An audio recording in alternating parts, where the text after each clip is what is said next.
Artificial Frontier Artificial Podcast. Frontier Artificial Podcast. Frontier Podcast. Artificial Frontier Artificial Podcast. Frontier Artificial Podcast. Frontier Podcast. Okay, so get this right. Today we're diving into, get this, a book from 1928 called Propaganda. I know, right? 1928, you'd think it would be like, what, smoke signals and carrier pigeons, you know?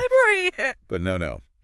This book, it's about how public opinion really works, and honestly, it's kind of spooky how relevant it still is today. Yeah, what I think is so fascinating is, like, it's not just about, wartime propaganda. I mean, Bernays, he touches on that too, but he's really laying the groundwork for how businesses, politicians, like even charities can shape, what the public thinks and does. Seriously, it's like he cracked some secret code of society or something, and like we're going right to the source, digging into Bernays' own words, to see what we can learn. Yeah. Okay, so before we dive into the nitty-gritty, I think we should probably get a handle on how Bernays actually defines propaganda, right? Yeah. Because it's a bit more nuanced than you might think. Absolutely, yeah. It's not just about, straight up lies or misleading information. Bernays saw it as engineering consent. It's about, understanding the group mind, right? Okay. And using that to influence opinions, behaviors, sometimes without people even realizing they're being influenced, Okay. Engineering consent. Mm-hmm. I mean, that sounds a little intense. How much control are we really talking about here? Uh-huh. It's not like some Orwellian nightmare or something, is it? Well, I mean, he does use this phrase, invisible government, which, I guess that could sound a little ominous, right? Yeah. But his point is that even in a democracy, right, there are forces at play shaping our thoughts and our actions that, while we might not be aware of. Think about the things that influence your decisions. Mm-hmm. The news you consume, the brands you trust, the opinions of people you respect. Right. These can all be avenues for what Bernays called propaganda. Yeah. And he even says, and this is the quote, "Those who manipulate this unseen mechanism of society constitute an invisible government, which is the true ruling power of our country." Mm-hmm. Okay, now I am picturing shadowy figures pulling levers behind the scenes. Right. But it's important to remember that Bernays didn't necessarily see all propaganda as a bad thing. Right. Yeah. He argued that even positive social movements or public health campaigns, for example, they need this element of shaping public opinion to be effective. So it's like even charities are using these, engineering consent techniques. Mm-hmm. Not just about selling products, it's about selling ideas too. Exactly, yeah. Think of it like this. If a charity wants to raise awareness for a cause, right? Okay. They need to make that cause resonate with the public, capture their attention, and motivate them to act. They're essentially selling the importance of their cause just like a business sells a product. Right.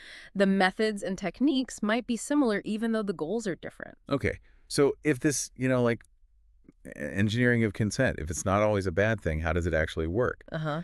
Did Bernays give us a step-by-step guide to influencing the masses? Well, he does lay out some surprisingly sophisticated techniques. Okay. And what's really wild is how many of them we still see in action today, right? One of the big ones he talks about is the power of the third party. Third party. Yeah. Not the people selling the idea, Yeah. but someone else vouching for it. Exactly, yeah. Bernays gives this great example, right? About boosting velvet sales. Okay. So imagine you're a fashion house back in the 1920s, right? Okay. Instead of just telling people, hey, velvet is back in style, you get a few influential Parisian designers to feature velvet prominently in their new collections. Okay. Then voila, suddenly everyone wants to be seen in velvet. Wait, so it's like that old saying, 100,000 lemmings can't be wrong. Right. People are more likely to hop on a trend if they think it's already, a thing. Exactly. Not just some marketing scheme. Yeah. That's genius. And it's not just about trends, though, right? Think about how we choose, products today. Okay. We read reviews, we look for recommendations from friends or experts, we trust, influencers on social media. It's all about tapping into that third-party influence that feels more authentic. Right. Less like we're being told what to think or buy. Right. Yeah. Okay. So that's one technique. What else did Bernays have up his sleeve? Well, he talks a lot about understanding what he calls the anatomy of society. Okay. This is where he gets really into the nuts and bolts of how to target your message effectively. Anatomy of society. That sounds kind of creepy, like he's dissecting us or something. Well, in a way, he kind of is. Okay. But not literally, of course. But he's talking about understanding the different groups that people belong to, their social circles, their professions, their hobbies, their political affiliations. He even like pulls out this old world almanac, right? And lists out all these different groups from like the American Bar Association to the National League of Women Voters to, get this, the National Pickle Packers Association. The pickle packers, what, were they trying to convince us all to eat more pickles or something? Actually, that's the point. Okay. Every group, no matter how niche, right, Yeah. has its own set of values, belief, and influencers. Right. Bernays argued that by understanding these group dynamics, right, Okay. you could tailor your message to resonate with those specific values and ultimately influence behavior. It's not just about broadcasting a message to the masses, it's about strategically targeting it to the groups most likely to be receptive. So it's like those, those targeted ads you see online where it feels like they're reading your mind, but instead of just, what you're clicking on, it's like your whole social identity is fair game. Yeah. It's that level of understanding that Bernays believed was key to, effective propaganda, or what we might call persuasion today. Okay. He even argues that it's not always about changing, like, individual desires, but rather about shifting the tide of what's considered desirable or acceptable by the group as a whole. So, like, peer pressure, but on a societal scale. Exactly. And to illustrate this idea, Bernays gives this great example using pianos and cars. Okay. He asks, like, why do we buy cars more often than pianos? Okay. It's not necessarily because we inherently desire cars more. After all, I mean, pianos, they make beautiful music, right? They look great in your living room. Right. But, back then, owning a car was more than just a personal choice, Yeah. It was a symbol of status, of progress, of being part of, like, the modern world, right? Yeah. It became the group custom. So it's not about the product itself. It's about what that product represents within the context of the group. Yeah. That's kind of deep when you think about it. It is, and that's what makes Bernays' insight so fascinating. Yeah. Even unsettling at times, right? Yeah. He's peeling back the layers of how we think and make decisions, Yeah. revealing the often invisible forces that shape our perceptions and behaviors. Yeah. So he's saying that back in the 1920s, owning a car, it was like joining a club, right? Right. And the more people joined, the more it became the thing to do. Yeah. I bet that's why companies today are so obsessed with, like, building a brand identity and connecting with people on social media. It's like they're trying to create that same sense of belonging. Absolutely. And, Bernays, he actually predicted the rise of what we now call like public relations. Right. He talks about the need for public relations counsel, these specialists who would act as intermediaries between, say, a company and the public. Wait, seriously? He predicted spin doctors back in 1928. Yeah.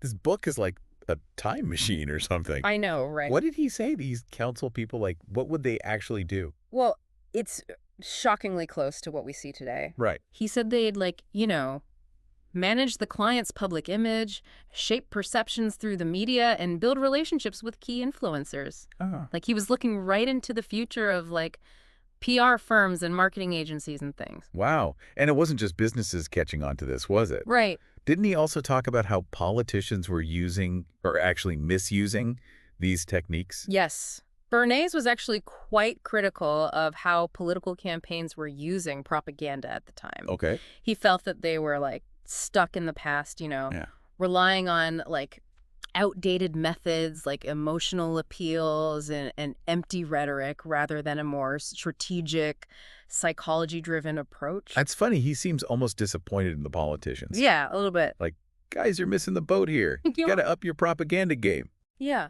And what's interesting? He points out how women's groups, despite having far less, like, traditional power, were actually using these new propaganda techniques far more effectively than many politicians. Hold on. So they were using engineering consent to fight for things like what? Like women's suffrage, equal rights in the workplace. Exactly. They understood the power of shaping public opinion, of building coalitions, of appealing to shared values. Right. Bernays gives examples of how they successfully campaigned for things like the 8-hour workday, Right. using these very techniques. Wow. It shows that even groups without a lot of traditional power can achieve significant change by understanding how to influence the narrative, Yeah.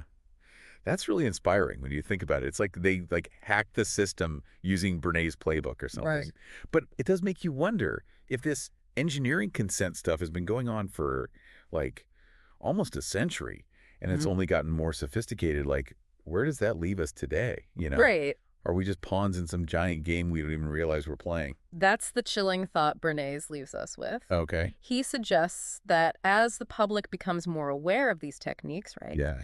the propagandists or persuaders will simply become more subtle, more adept at shaping our perceptions without us even realizing it. So, like, what's the defense then? Right. How do we even begin to, like, navigate a world where everyone's trying to influence our every thought and decision? Bernays believed knowledge is power. He argued that by understanding these techniques, by being aware of the forces at play, we could become more discerning consumers of information, more critical thinkers, less susceptible to manipulation.